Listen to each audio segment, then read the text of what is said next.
support for any band, especially now. Like, you know, you could be in, you know, back in the day, if you wanted to be big in, you know, America or Argentina, or if you wanted anyone to know who you were, you had to go out and play gigs there. Whereas now, like, you know, if you get a bit of buzz online and you get a really good video, people just pick up on it, and because it's just made everything so much smaller now. So you can send stuff over, and just people in Argentina and Brazil that, you know, we've never been there, but it's people who know who we are and like us, and so the profile's raised because of it. So when you did get a deal, you know, people of your age at that time were still kicking a ball about on the street, probably getting drunk in a park, probably fighting with each other. How did you lads celebrate getting that record deal? What did we do? Oh yeah, we had a big steak. Someone bought us a really good steak each. Yeah. Massive each, steak. yeah, after. And he could have been like 49 steaks. It was pretty fucking big. Like, it was good. About 50 quid a pop for the steak. Yeah, no, we just did that, and then I think like kind of immediately after we got signed, we just had a shit ton of gigs. Like, we had loads of gigs coming up. So yeah, it was just really busy from the minute, even from before we got signed. But when we got signed, like, it just sort of exploded over in the UK in terms of busyness. You know, just really, you know, seems to be a bloody gig every day. You know. Did it phase you at all when, you know, it blew up for you? Because you had a lot of people raving about you very early on. I remember reading about you in NME, and it may have been Noel Gallagher or Miles Kane, or it might have been Weller or someone like that, saying, you know, these kids have got it. Like, I'm not patronising, that's what they said. These kids have got it. These have got the groove. Did that put more pressure on you to perform because a lot of people were buzzing you to be this thing, or did it actually give you the pat on the back, thinking, actually, these lads are backing us, we can do this? What's kind of nice is that we didn't really know all that was going on, so we were just a bit too busy doing the gigs, and then afterwards they said, oh, you realise Paul Weller was talking about you today, all that sort of stuff. So we kind of, the easiest way to get out of touch in the music industry is to tour. And, you know, you don't hear what's going on at all because you're too busy to being what everyone's talking about, you know. But it definitely gives you confidence that, yeah, I mean, people that you know, because we really admire Weller and Miles and you know, Noel as well, and most of the people that have said nice things, and it's really nice because you just feel like, you know, it gives you the confidence boost. You go, what we're doing is all right, you know, it's good, and you know, anyone who, you know, if you have any doubts about it, you sort of go like, well, somebody likes it. You know?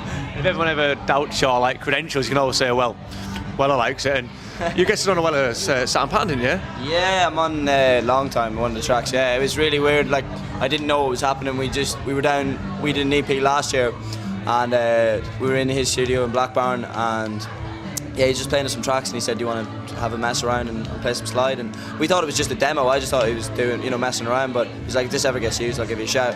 And he didn't give me a shout. It just, like, I was sitting in the house one day, and then I just got, like, someone Facebooked me and was like, oh, congrats on Weller's new album, and then I had to look it up, and it was on Hot Press in Ireland that I was playing on the track, so I was chuffed. I'm absolutely chuffed, you know. Yeah, I received the vinyl, I think it was like 3 days ago, and I was looking through the back web saying thank you, and it came up you, and I was like, right, that's a question I'm going to have to ask him when I talk to him next week. Yeah, would be, I suppose. Yeah, I got a credit. Yeah. I need to get it. I need to get the album, but I've heard it online.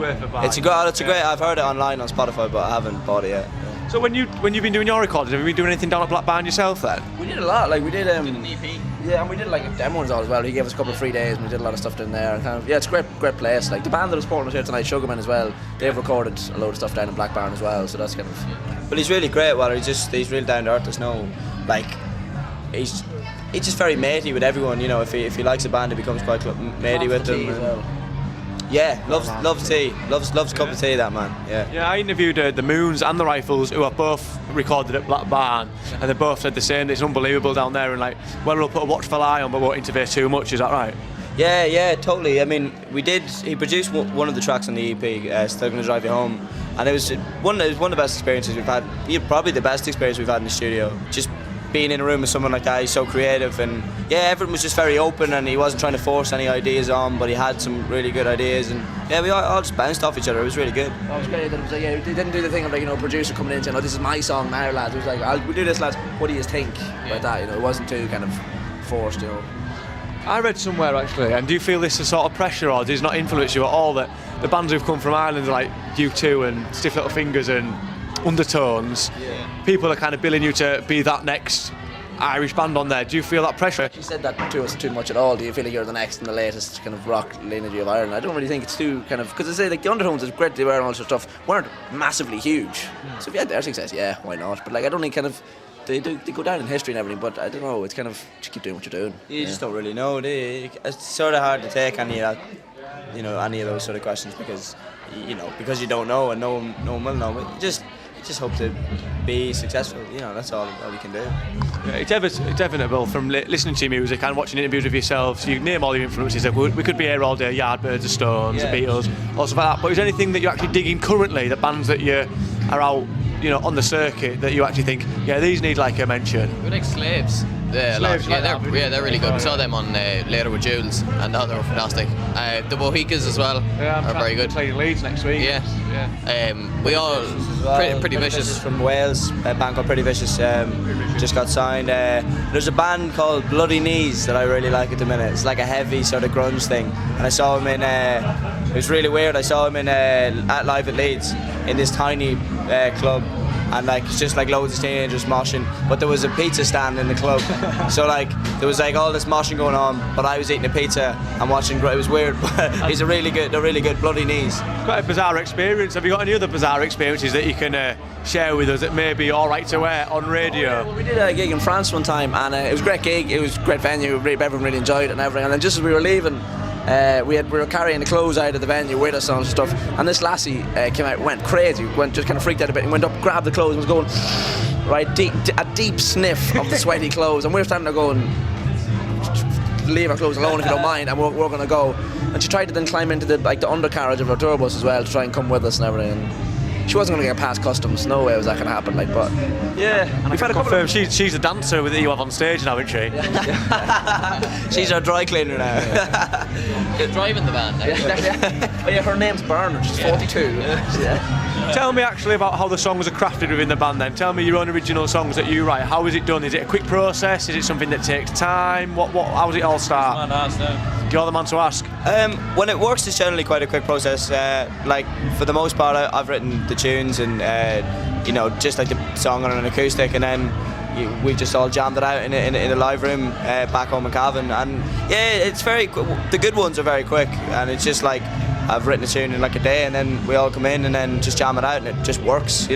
Some of the tunes on the new record took a little bit longer because we hadn't toured any of the songs at all. We had to write them, and then we didn't get a chance to do any gigs, and then we were in the studio, so we spent more time on production and sort of structures for this album than on the first one. But yeah, that's generally the process. Lyrically, where does it come from then?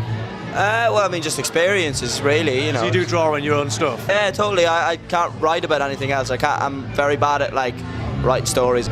So it's all just experiences from home and being on. Basically, this record sort of being on tour was that it's the last sort of year and a half of sort of band life and being away and then coming home and just very normal 19-year-old things.